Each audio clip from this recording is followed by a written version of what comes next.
Mike was telling me that he watched a 1 hour 45 presentation from Rob Sherwood on the RSGB website. Right. And it was basically saying it put you to sleep, apparently, Mike. It was a brilliant cure for insomnia. But the bullet points were, and because Mike and I, funnily enough, have been talking about this the last couple of weeks, most new radios you buy are probably good enough. You know, it'll just work. You know, they're all got a better noise floor than we can cope with in our environments anyway, probably. Mm-hmm. And I used to say to Mike, the only difference between one and the other is probably, you know, the front panel, if you're into that, you know. You've got to consider the transmit audio as well. Why not? And it's just got to sound right for you as the individual. Otherwise, there's too many people buying radios off a spec. And, there are two radios that buck the trend. Go on. Not including any of the SDRs. Because you've got to put the Anan in there. Because the Anan is just sublime. If you want a receiver, that's amazing. Really? What's it called exactly? Yeah, the Anan 8000 DLE, I think it is. Right. That is superb receiver. Right. I suppose the Sun is the other one, is it? No, the Sun's good, but it's good. There are other things better, but there are two radios that just shine more than anything else. Okay. And that is the FT DX10. DX101 and 10. Yeah. 10, yeah. Mike loves those his two 10. radios. I love my 10. They're just incredible. That 10, you can get telephone calls out of it. Yeah. But it's that good. It's just, so when do you think amazing. I should swap my 990 for that, the big Yaesu dual VFO? No, I wouldn't do it. Why not? I wouldn't do it. No, I wouldn't do it. I'd have it in addition to. I would never. Two radios. I can't help it, mate. I would never get rid of my Kenwood. I mean, I still, even though I've got an audio problem with the Kenwood, I still think it sounds better. Okay, all right. It just does. You know, it's just a fabulous sounding radio on the transmit and on receive. The Kenwoods are built so well, without a shadow of a doubt. Right. The Yaesus, they're not quite as robust, I think, and the firmware can be a little bit, what's the word for it, flaky here and there. Yeah, the Yaesu don't do firmware or any software very well. They're to be honest. Right.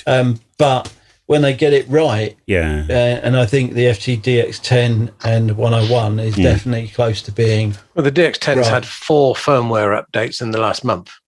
And the last one works, which is nice. It does do what it's supposed to do. So the 101, is that like a 2021 FT1000 MP? Yeah. With the 2 VFOs and nice screen and all that baloney? Yeah. I mean, I like that little screen. Yeah, it is. It basically is the replacement to the 5000, which was the Yaesu. I won't say flagship. It was the Yaesu sort of flagship. Yeah. The flagship was. I never quite liked it. In fact, it must have been 10 years ago when I bumped into Martin at the RSGB convention, and he had the 5000 and the 990 together, if you know what I mean. And just the engineering of the 990, I thought, oh, it's a better radio. Just that VFO. I mean, everything about the engineering. Maybe it was what you were saying about, you know, sometimes you can't quite put your finger on it, but it just felt right. Yeah, no, the 990 and the 890 radios and the 590 radios are built really well. I mean, they are like tanks. If you pick up a 590, for instance, and it's across the board, you know, you can't believe just how heavy they are. I mean, they're just, there's a lot in them. And yeah, they're also like an old kind of gramophone type field to. I don't know really how to. No. It's got a certain weight to it, hasn't it? It's 2 kilos heavier than you think it's going to be. Exactly. It's a cast aluminium chassis on the damn thing, for starters, which is a great heat sink. It's built to last. It's everything on it is firm. You don't get wiggly buttons. You don't get dials or switches that you can feel you can snap off. They are it's just solid. Funny enough, I've Solid just piece. lifted my IC 9700 up, just like that. And yeah, I would say the 590 is like double the weight, and it's about the same size package. Yeah, well, And also I mean, the VFO, the 590, it's like It's a work of art. properly balanced. It's a work of art. You can It is. spin it and it'll carry on, or you can turn it up And your 890 must be the same. Yeah, absolutely fabulous. I mean, I love it. So we got the 101, the 10, this Annan thing. Anything else apart from the Kenwoods? If you had to spend your own money for a 10-year budget radio, I've got to get into this. I want something to last. By the way, I know what he's going to say, so I'll write this down before he says it. Hang on. All right, okay. I'll see if I got this right. If it was my own money and I was going to buy something and I would choose two. Okay. I would. Hang on. That's not right. Hang on. Okay. Yeah. All right. I would choose number one. I would choose it would be the IC 9700. Okay, fine. Got one. And number two. Don't let me down. I would choose the DX10. Yes. Right. Because it's got 4 meters on it and the receiver's just sublime. Yeah. It's brilliant. It is brilliant. And if there was a room in the budget, right? If there was room in the budget, and you get some coax. Right. By the way, I'm not on any sales team. So I can say all this stuff. Yeah, it's fun. It's fun. If I could buy some other things, for instance, if I was going to go set up a remote station, I wouldn't think twice. I would buy Flex. Okay, yeah. Straight away. Every time. Just every single time. It's just the user amazing. interface gives you everything you need. It's so easy. The software is brilliant. Plug it in. The support is just amazing. The guys are really, really good. Yeah. And and everything is so good about them.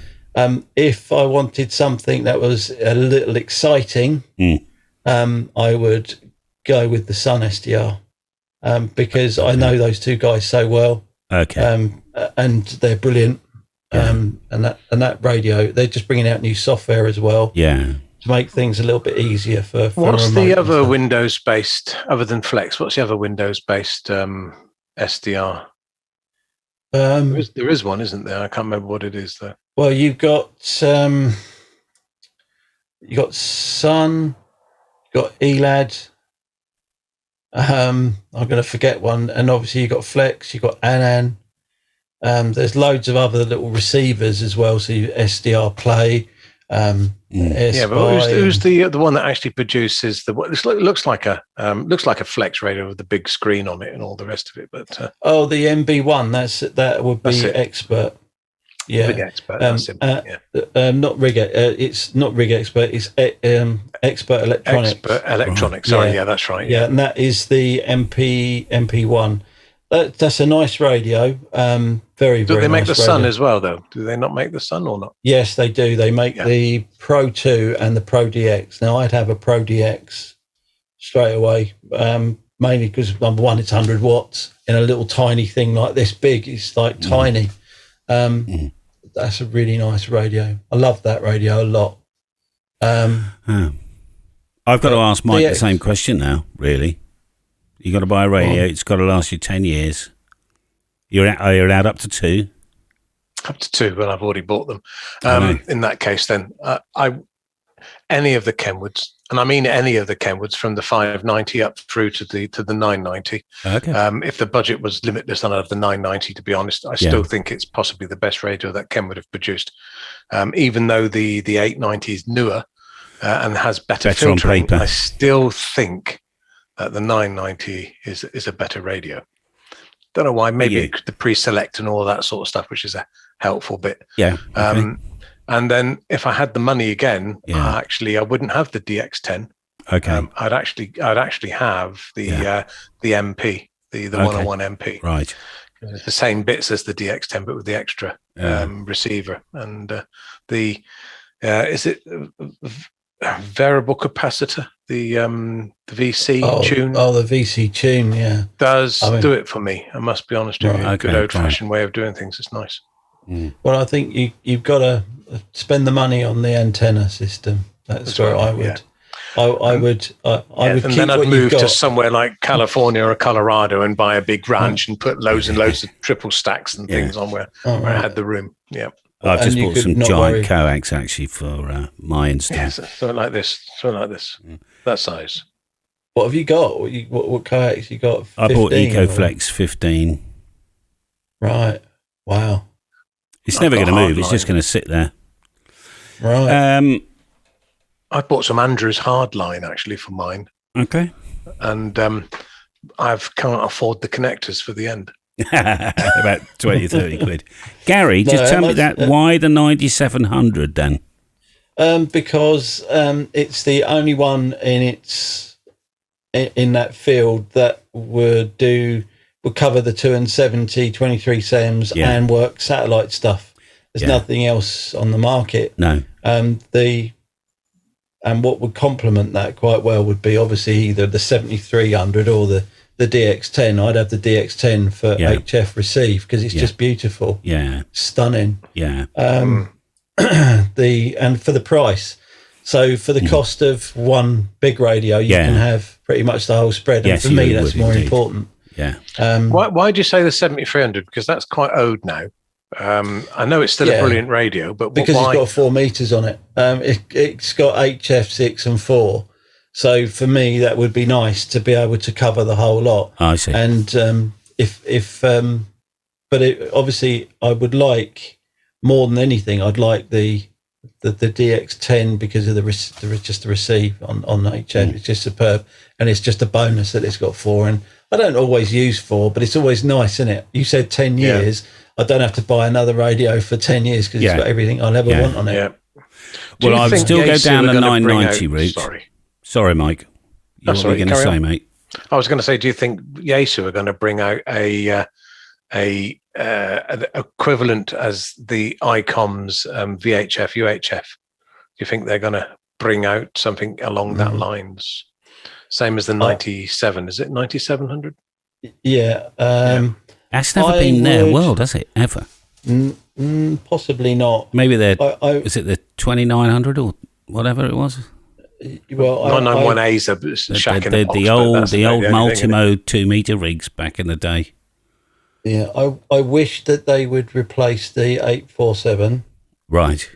I think they're missing a trick there because of satellite interest now. It's huge. You know, it's much bigger than it's been for a while. Right. So there's a bit of interest in that, and they're missing a trick, I think, with that. They don't have a 2 and 70 radio with satellite that the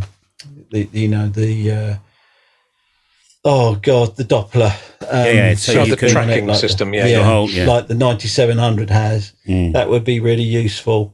So I wish they'd do that. That would be really nice. But if they did a base station that was comparable to the 9700, that would be nice. Yes. Make it general receive. Unlike the 9700, which isn't.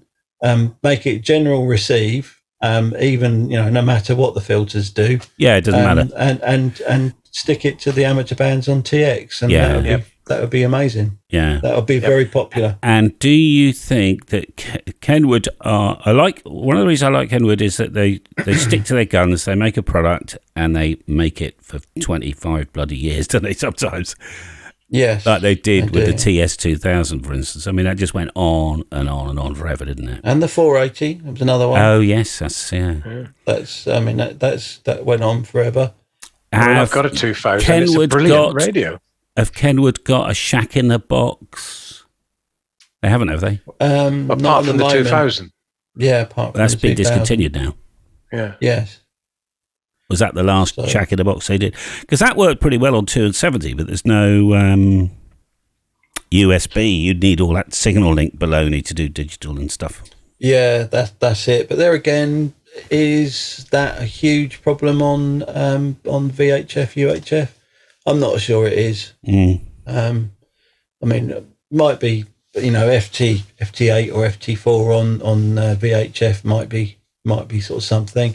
Or remote operation, which is probably more of a thing now. Yeah, isn't it? So that's very popular. So there's a lot of that going on. but they don't have a Shack in the Box at the moment. No. So, I mean, who does? Shack in the Boxes are going to be Yaesu, isn't it? Yaesu. Well, the 991As are current, but that's Got to be old now, isn't it? And the one that gets overlooked constantly is the IC7100, and that's an amazing little radio. Yeah. It's a good little set. It's perfect for a beginner. Is it now? Yeah. I think they ballsed up, if I can use that term, with that slopey face, because as a detachable, it's great for a desk, but not much good if you want to put it in your car. No, it does go in a car, but it does look a bit weird. How much are they? 1,100 quid. So, Uh-huh.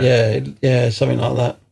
I don't know really. They go up and down, and what with COVID and bloody Brexit at the moment has caused no end of ups and downies, driven us all bonkers. All of this. Snap. Yeah.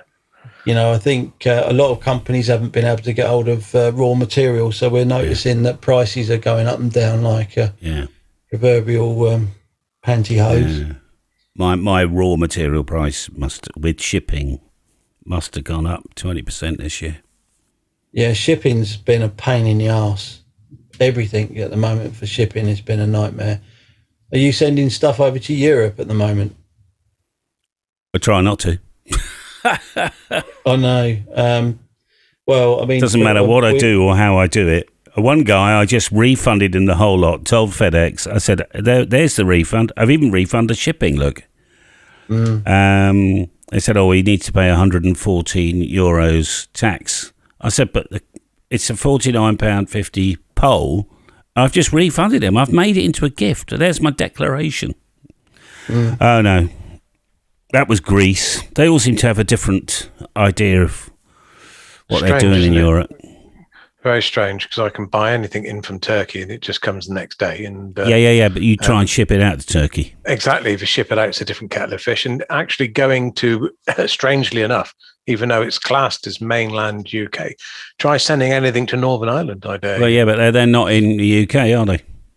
But they are. They're part of the No, they're part of the Northern Ireland. But that's the problem. Yeah, they are. Yeah, they're not allowed to import sausages anymore. No. They will. Because they border with Southern Ireland or the Republic. Yeah. They will sort it out, I'm sure. But I think there's also a little bit of bad sort of feeling in some of these places where they're doing it on purpose. I know, just to annoy us. Crackers. I think that's called mackerel, isn't it? Oh, I don't know. Well, I mean, it's politicians.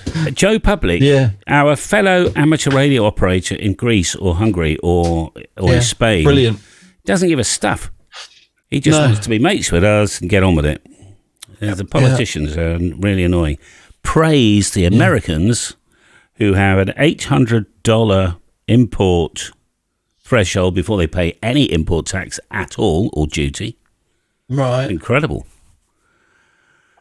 So keep buying from me, America. You keep my lights on. In fact, all the blooming lights in here. We have the same in return. No, I think we're 13 quid or something. Okay. £15. That's a shame, because they could have cut a radio in half. I want sent it in 2 bits.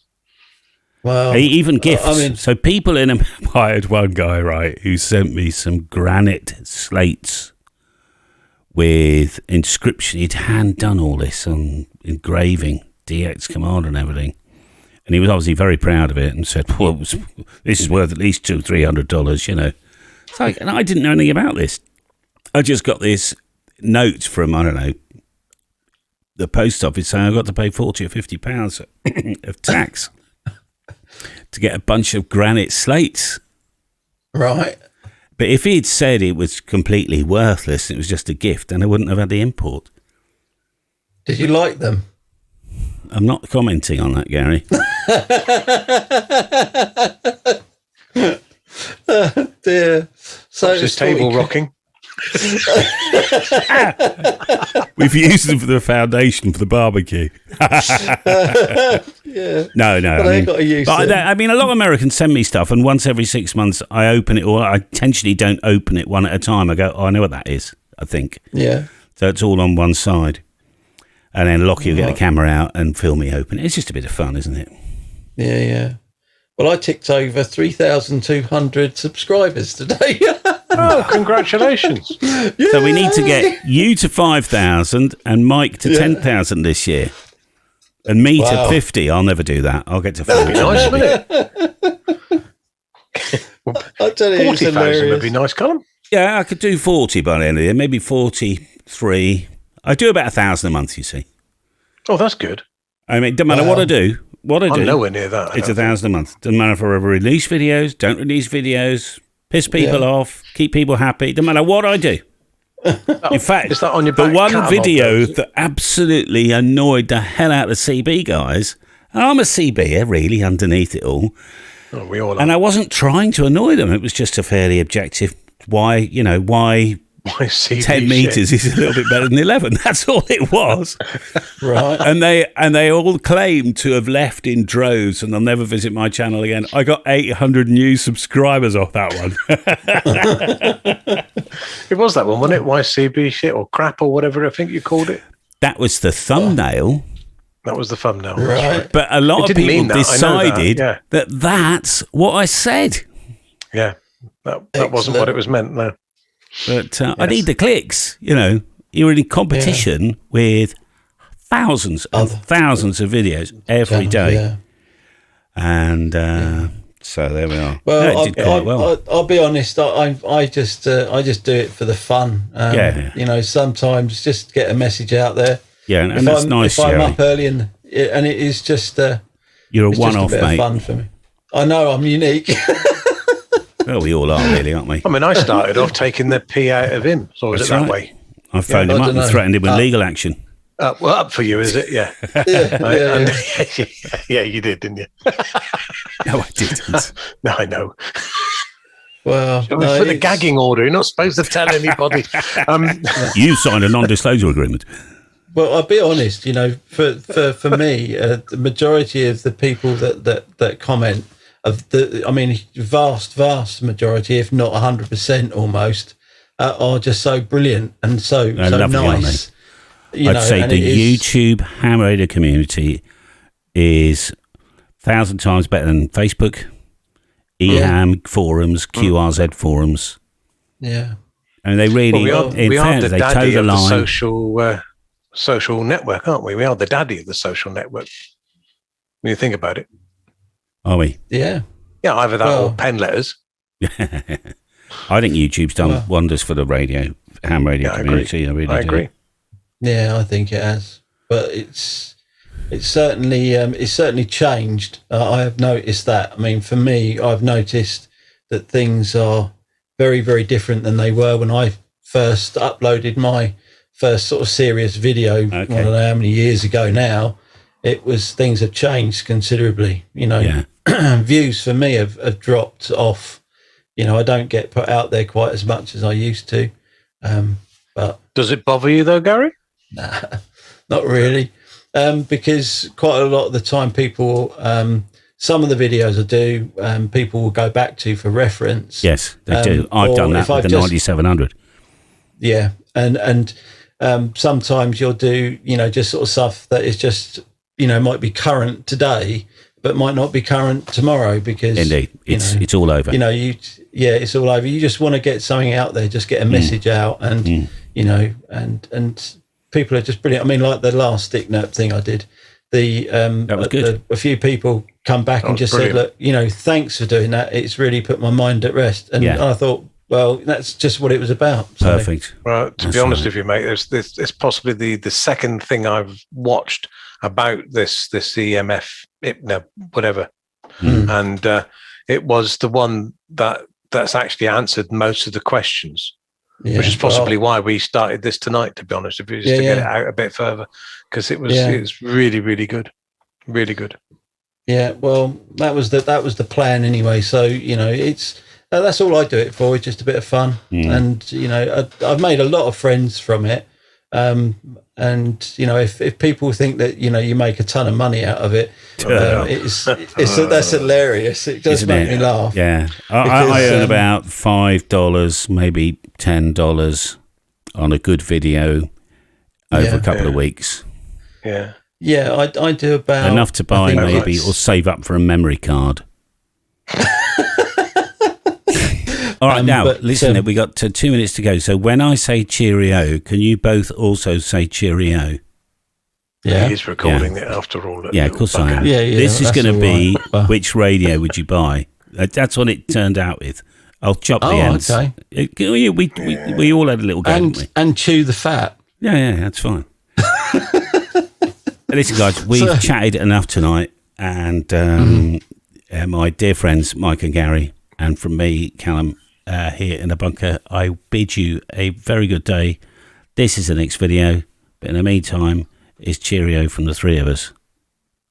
And they're not going to say goodbye because they're just trying to annoy me at the end of my little special thing that I actually briefed them to say goodbye. And intentionally, they've just annoyed the